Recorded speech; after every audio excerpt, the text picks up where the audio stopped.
begin. Let me close the door.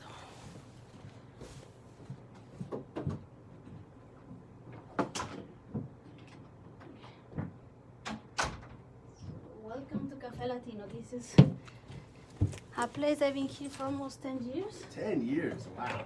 Yeah. Outstanding.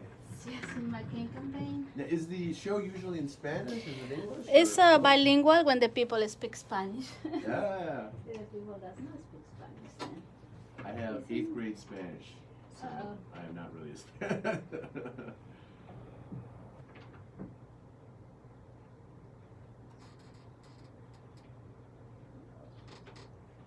Chance to put your voice and talent to use. What are you Is it- waiting is it for? live? Your show could be the next Oh, big live. hit. Wow, okay. No worries. No, but live by television, so no image. But I do it live on YouTube Live. Live? In YouTube. Yeah, okay, got it. Okay. Don't hesitate.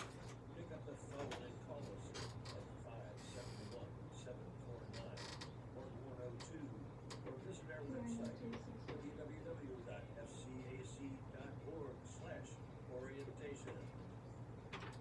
Welcome to Cafe Latino. As every week, we have an amazing guest. And today is no exception. We have a colleague that is running for a school board, a friend of mine. Yeah, how you doing? Good morning, Laura.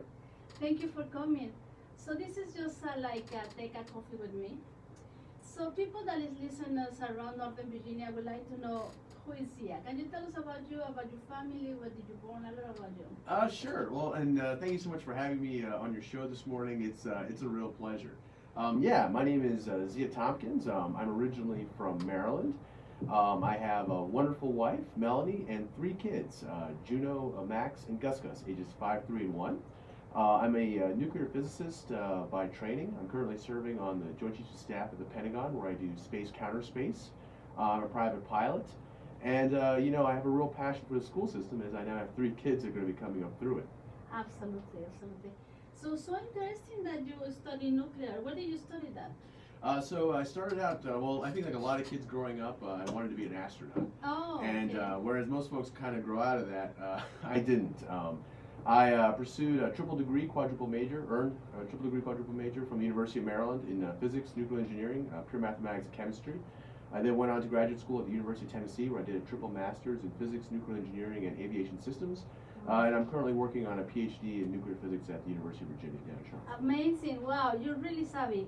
What happened with your dreams about joining the NASA? Well, I did. I did apply to NASA. The 2 selection rounds ago, I got to the semifinals, but didn't quite make the last group of 40. So, but I'm kind of happy that I've come full circle. My current job at the Pentagon has me working. We just stood up the United States Space Command, and we're in the process now of standing up the Space Force. Oh my God, that's just amazing. So I love in my audience we like to listen love stories. So tell me how you met your wife. Yeah, no, I mean I wish it was a bit crazier, but my first job out of graduate school was with the Nuclear Regulatory Commission. Shortly after that, I went to the United Nations in Vienna, Austria, where I worked for the International Atomic Energy Agency. And my, as soon as I got there in Vienna, it's sort of a lost, foreigner in a strange place. Yeah. And, most of the friends I met in the cafeteria. Well, one day, at the cafeteria in Vienna, I saw this beautiful redhead from across the way. And, kind of, I don't want to say stalked, but sort of, I took the opportunity to sit not too far from where one of her friends were sitting. I noticed that they were speaking English, which at the time, got me excited. And I, in the most subtle way possible, yelled basically across the room to get her attention, and the rest is history. Wow, I just, every time that I invite my guests, I love to listen to love stories. It's just wonderful. But she's from the United States. No, Melanie is actually originally from Germany. Her and her family are from outside Berlin, not too far from the Polish border. Oh my God, yeah, I met her. She's adorable, and the kids are just cutie pies. Well, moving on a little. So you're running for a school board.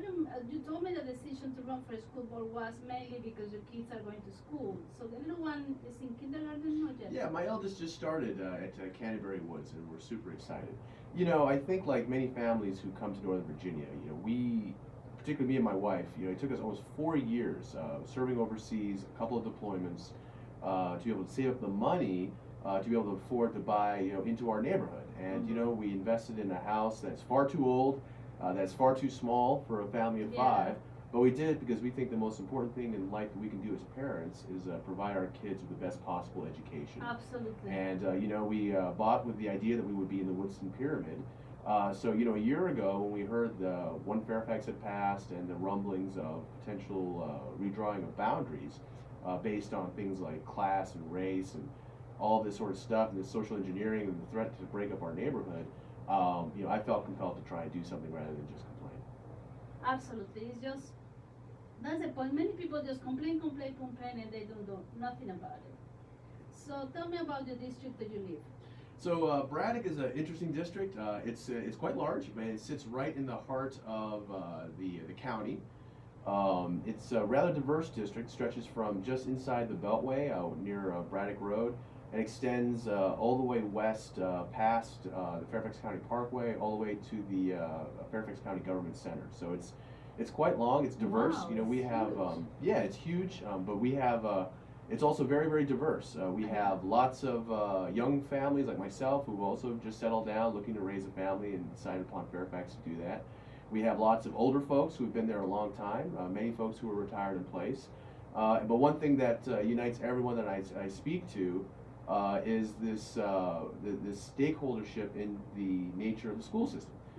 Whether you have kids in the school system or not, you know, many folks are intimately tied up with the property values of their homes.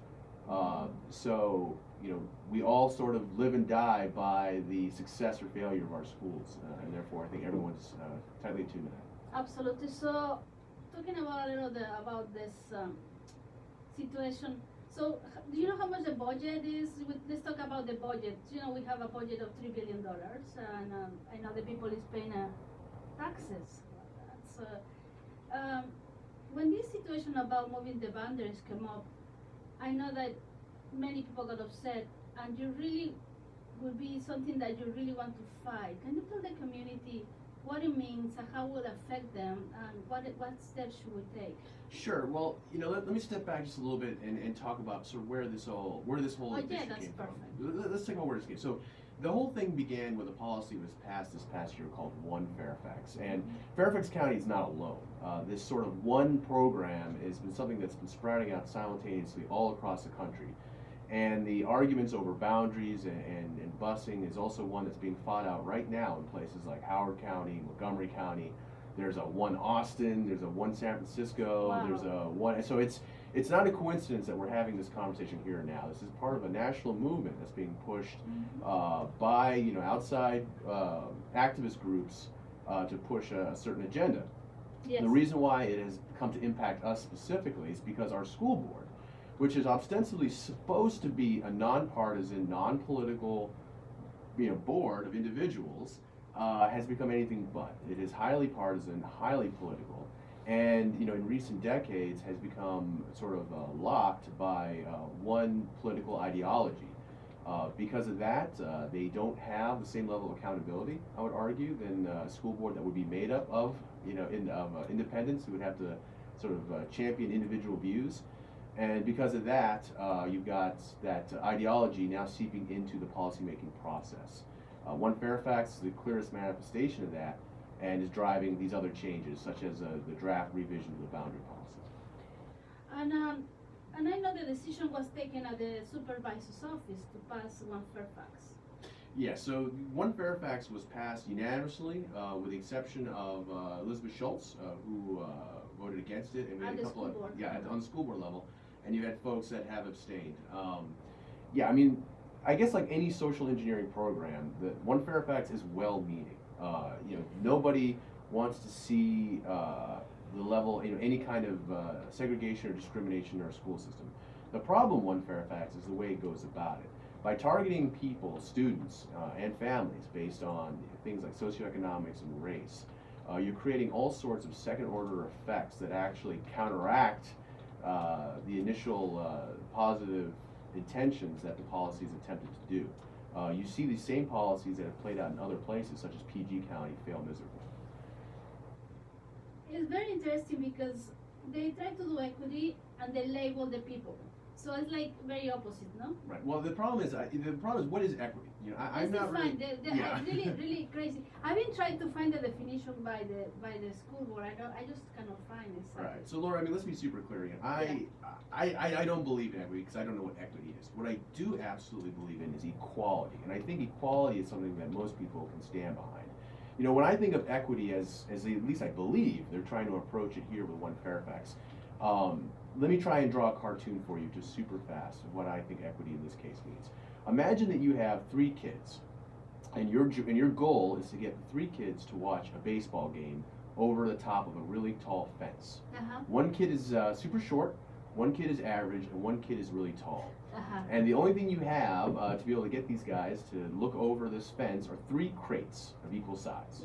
Now, equality to me means every kid gets 1 crate. The tall kid gets 1 crate to stand on, the middle kid, the average kid gets 1 crate to stand on, and the short kid gets 1 crate to stand on.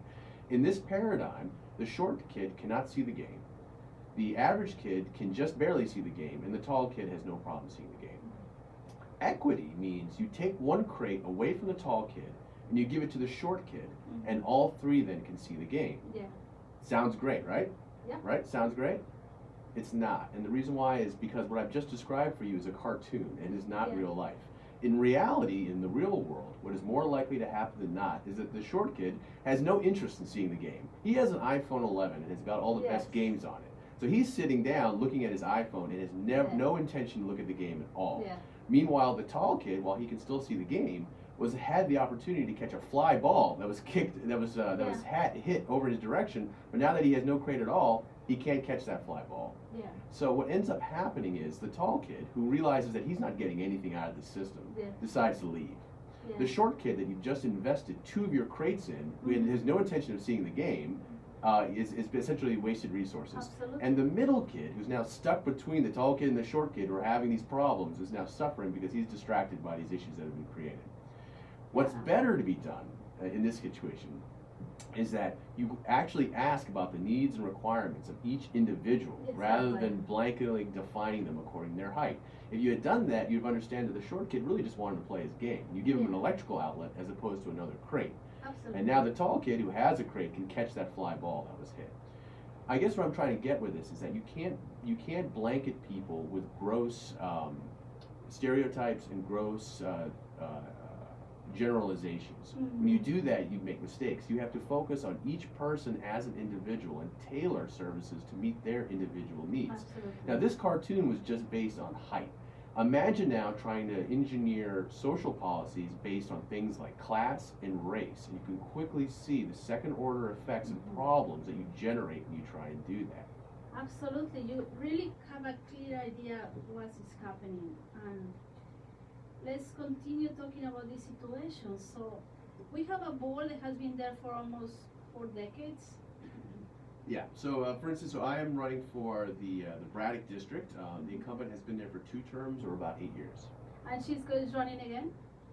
She is running again, this despite the fact she no longer has kids in the school system.